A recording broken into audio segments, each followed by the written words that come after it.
Rochester Raiders and advanced to the A-Cup Championship to face the undefeated Myers Riders. The A-Cup Championship for the Bantam level featured the Myers Riders, who finished the regular season with an untarnished record of 8-0 against the 7-1 Bell Warriors.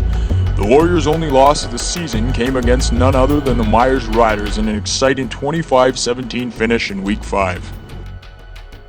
The Riders' offense would showcase quarterback Dimitri Moran and wide receiver Marco Trunzo, facing off against key Warriors defenders like number 6 Mitchell Henselwood and Theodore Salmon.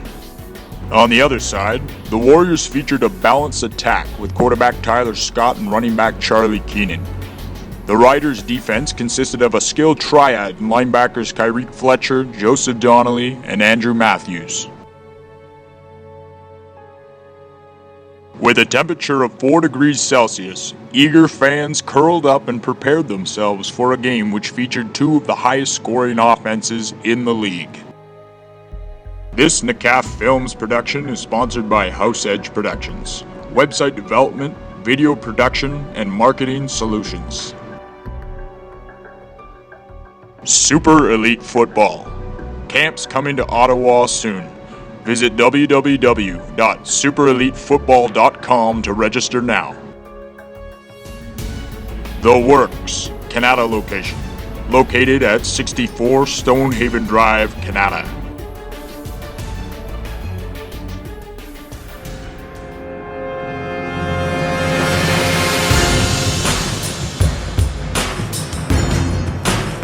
And this city championship game is on its way.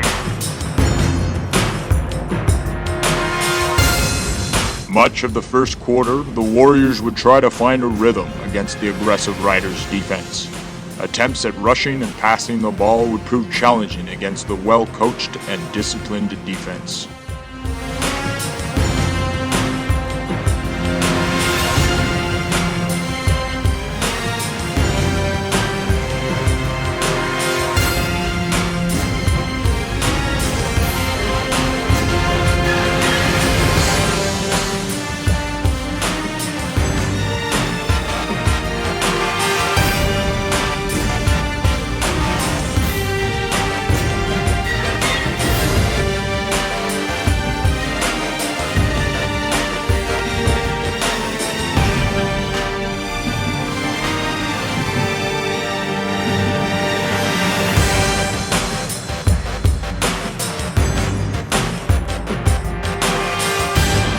And the Warriors will be forced to punt yet again.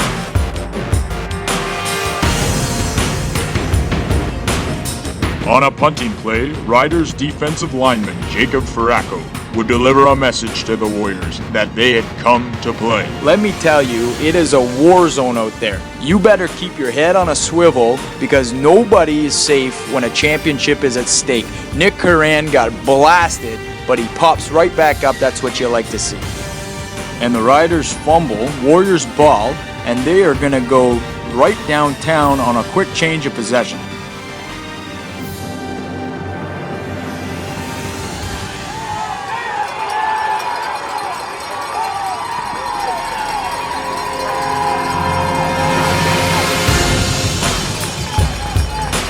The Warriors would continue to peck at the feet of the Riders' defense, determined to find some sort of weakness in their adversary.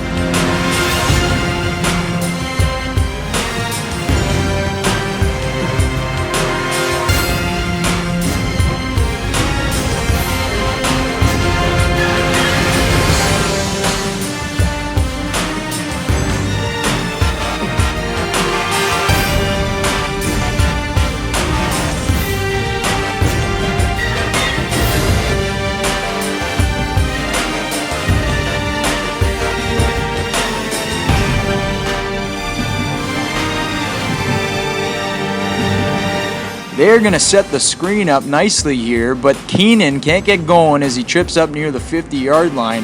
That one could have been a big gain. Well, the Warriors are going to try some trickery and call the fake punt. Now they're desperate to find some sort of advantage here early on, and it is sniffed out and absolutely swarmed by the Riders special teams unit. They are flying around out there. The Myers Riders wouldn't waste any time. They would score a touchdown on a pass from quarterback Moran to wide receiver Trunzo early in the first quarter. That is exceptional concentration by Trunzo and a good use of his height advantage against the Warriors cornerback.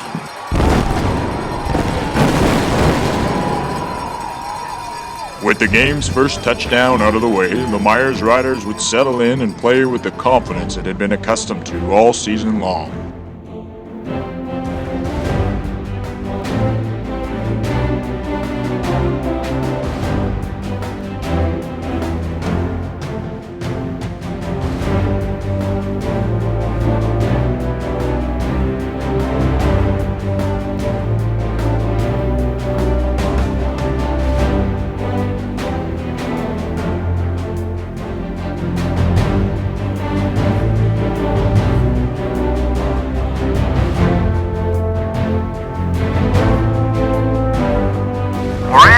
Action finds Tanty in the flats, and he gets a phenomenal block by his wide receiver number 11, Maxime Cheney.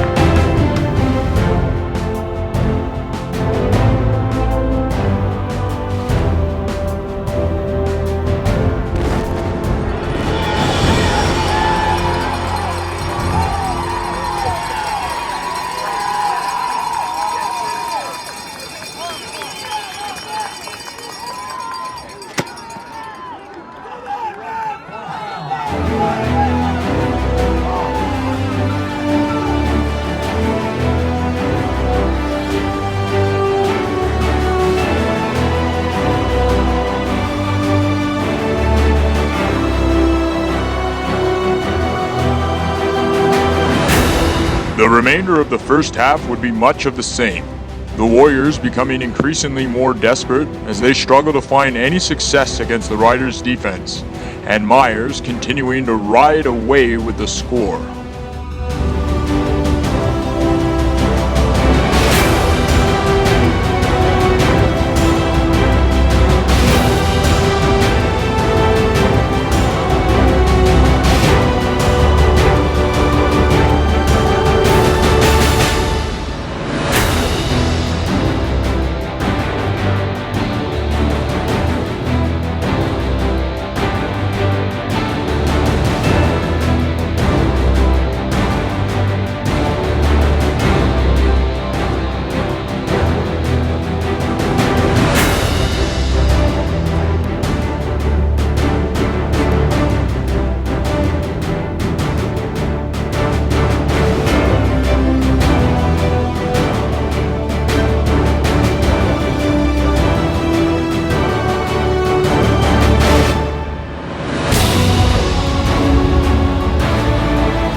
On a slant, beats Alvarado inside, and he is off to the races.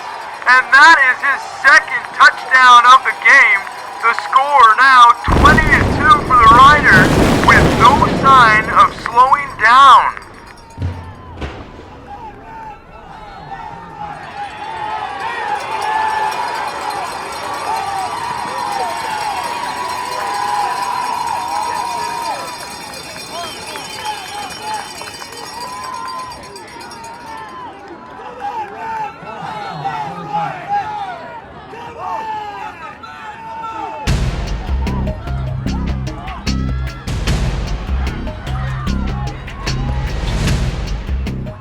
With time running out in the first half and down by 18 points, the Warriors would start to test the Riders' secondary, hoping for a blown coverage and a quick score.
After nearly 2 quarters, the Warriors would finally find some success on offense.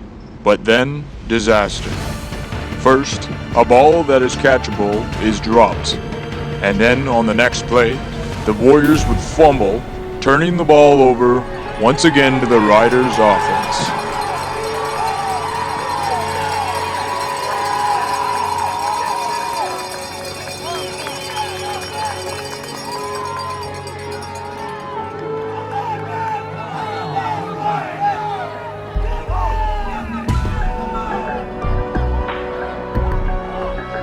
And once again, the Riders would capitalize. Number 61, Tony McNally, is the pulling guard on this play, and he delivers a massive block to spring running back Joey McKeeman. McKeeman with breakaway speed, and he could go all the way.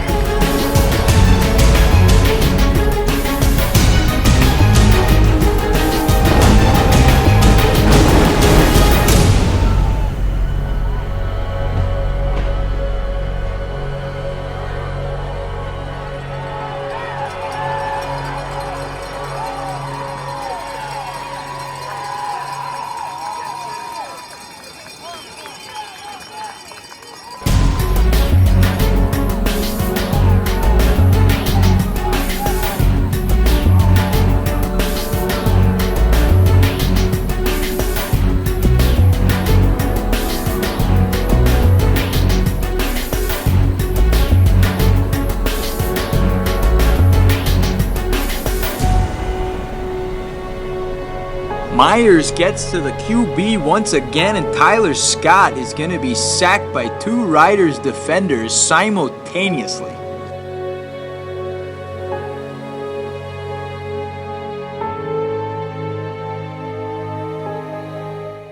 And just like that, the time is going to expire in the first half. This contest completely one-sided. The score 26-2, the Myers Riders on top.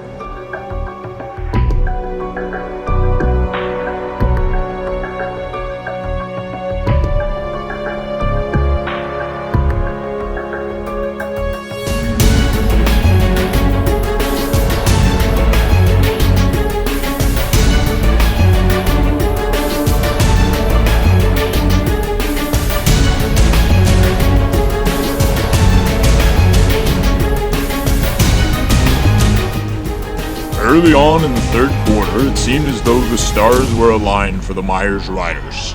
After Moran loses his grip on the football during a pump fake, he recovers the ball and throws a bomb downfield to receiver Edgecombe, who just gets his feet in bounds and would set the Riders up for what would be their 4th passing touchdown of the game.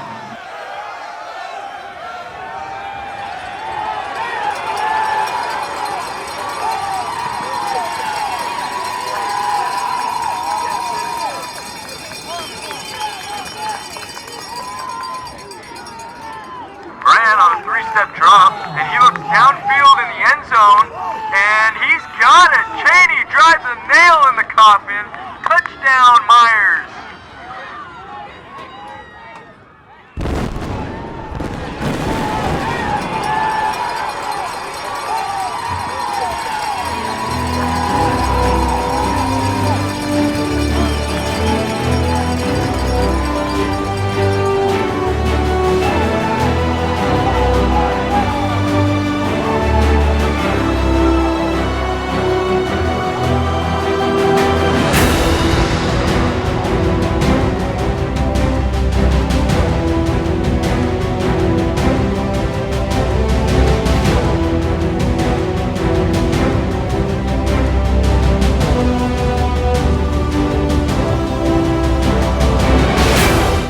The Warriors would continue to fight. They would drive the ball deep into Riders' territory and demonstrate great heart with every precious second that fell from the game clock.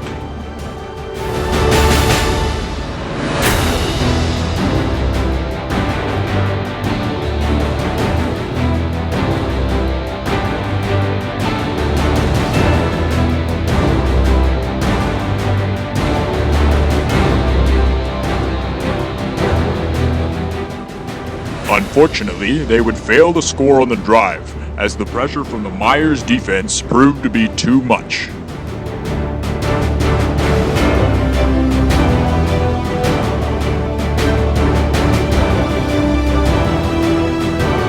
Grand play action, he finds Tanty in the flat. Oh my, Tanty breaks a couple tackles and he is off.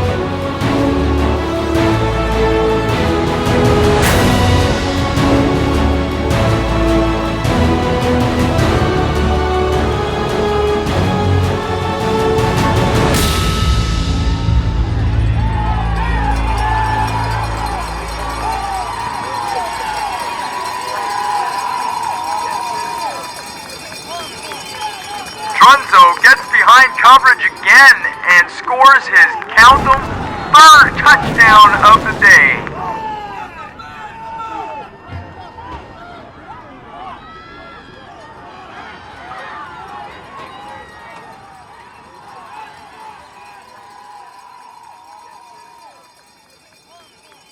The Warriors O-line is trying, but today at least, they are no match for the Myers Riders defensive line.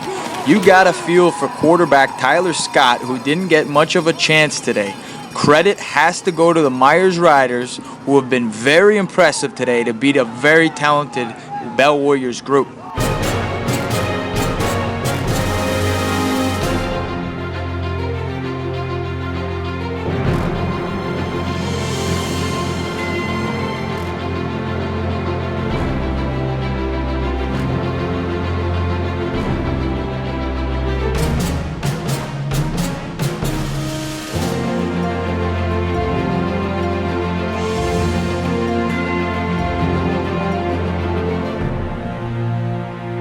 The Riders would close out the game and be crowned the 2012 A-Cup champions.